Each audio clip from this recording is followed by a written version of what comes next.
You have not sacrificed enough chickens to the gun gods. This is why your gun does not run. Sacrifice some chickens. I can't say where this upper came from, but it was having problems. I asked them if I could look at it, and so they gave it to me to check out and to gauge out.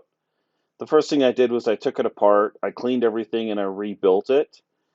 Here in the video, what you're seeing is I'm checking headspace on it. I used both Forester 556 go no go gauges and Climber go no go gauges to make sure that the 3 bolts that I used in this for testing all fit perfectly and they were double checked. I don't know that that's absolutely necessary, but I had the gauges and so I did it anyway. Um, the owners of this firearm said that it was ripping case rims off during extraction, and so they couldn't really figure out what was going on with it. I believe them. I've known them for a long time. They're definitely not going to make up bullshit. So there was something definitely wrong with the gun. It passed all of the go-no-go gauges, and when I took it apart, I didn't find anything that was glaring when it comes to assembly. It was a thermal fit upper with the barrel, and when I reassembled it, I did bed the barrel back into the upper and made sure everything else was fit properly and torqued properly. So here I'm going to check the chamber with this. It's a Michigan 556 chamber gauge. And the way this works is, I'm trying to see if you can see it on camera. You can't. So the way that this works is you insert it into the chamber and you press it all the way in, and then you release it, and if it drops out, it's a 556 chamber. If it gets stuck, it's not a 556. There's some dimension that's holding it up, and then you can go back in there and use a Sharpie and kind of figure out what's going on. I also checked the timing on it with a Midwest Industries URR. Here I'm checking it to make sure that it's just sliding right in and nothing was binding. I did check the gas port. It was 0.063 inches also. And here's the testing. So I used 5 types of ammo for this. It was all 55 except for one type. I used some Federal 62 grain. I used Norma 223 as kind of my standards to test everything else against. It's good generic quality ammo, and so it worked pretty well through that. I did use some PPU 556, and that stuff was super hot and flashy, and you can see here it flashes through the gas port for the gas tube into the handguard. It was kind of interesting. And then from there, I did some various testing. Random mixture, 5 rounds each of every ammo that I have. H buffer tub flat wire.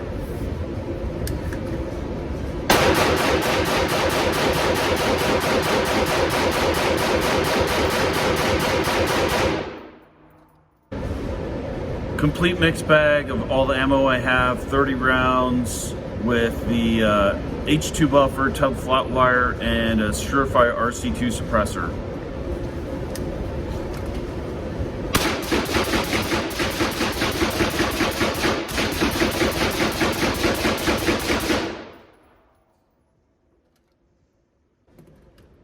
Can't find anything wrong with this gun.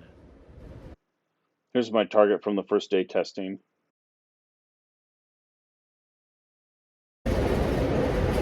This is test number 2 with a 12.5. This is the makeshift bolt carrier group that I put together for it with an A5 H2 and a spring coat green.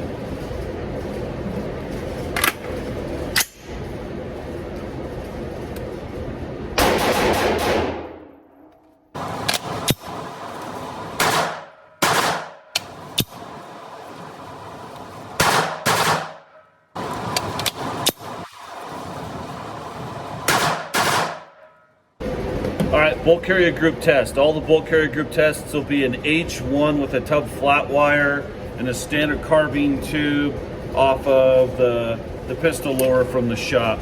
So that's what I was using to test previously. This will be my standard, which is Norma 223.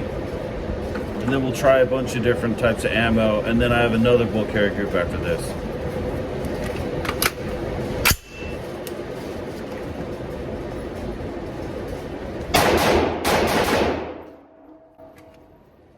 trigger's heavier. Ugh.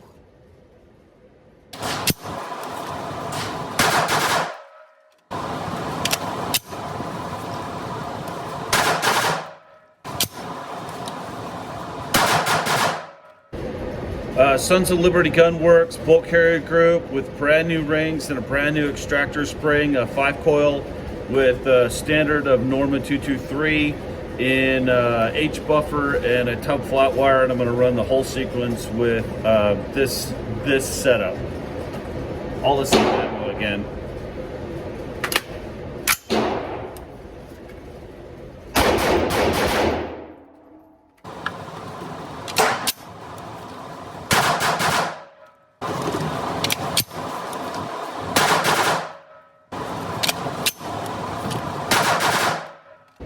Okay, we're back with the makeshift bolt carrier group that I made and the A5H2, and we're going to run with an RC2 on the end of it. All the rest of the testing is going to have an RC2 on the end of it.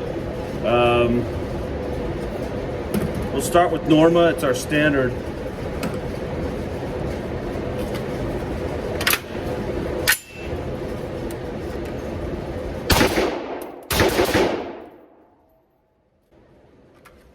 I like that trigger so much better.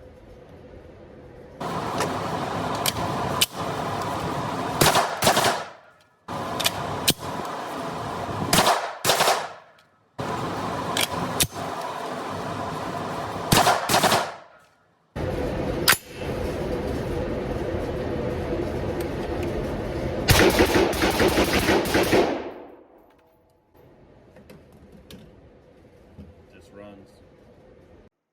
Here are my test targets with the Norma and some MagTech M193. Here are my targets with the Tula and the Wolf. I was not overly impressed with the accuracy of this barrel. So this is Tula, literally the worst shit on the planet to put into an AR. Steel. It doesn't look like it's got a poly coat on it, but I shot it earlier and it wouldn't cycle with the A5H2, so I went to a system that has an H buffer and a tub flat wire in it. This is 10 rounds. We'll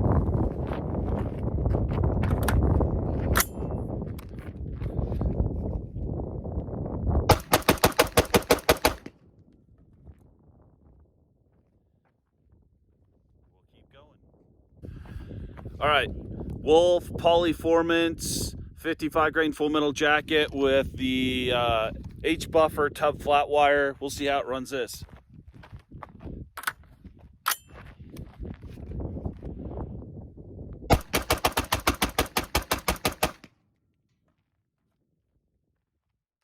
Yeah, that's hotter than the Tula. Ran fine. All right, so we're gonna do 30 rounds of Tula with a reload and 30 rounds of Tula for a total of 60 rounds. We'll see if we can induce a failure that way.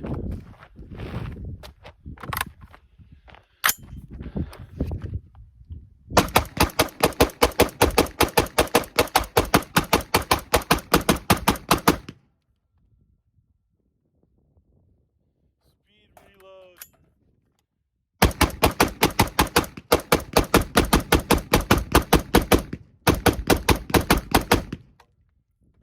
It's smoky hot.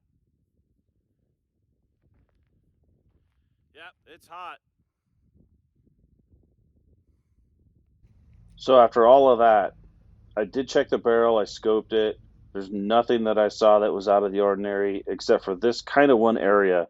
This is where the end of your neck goes into your chamber area, and you can see it's pretty rough and has this black ring around it. I think maybe they got some poly coating in there and it stuck the cases. It's all I can really come up with.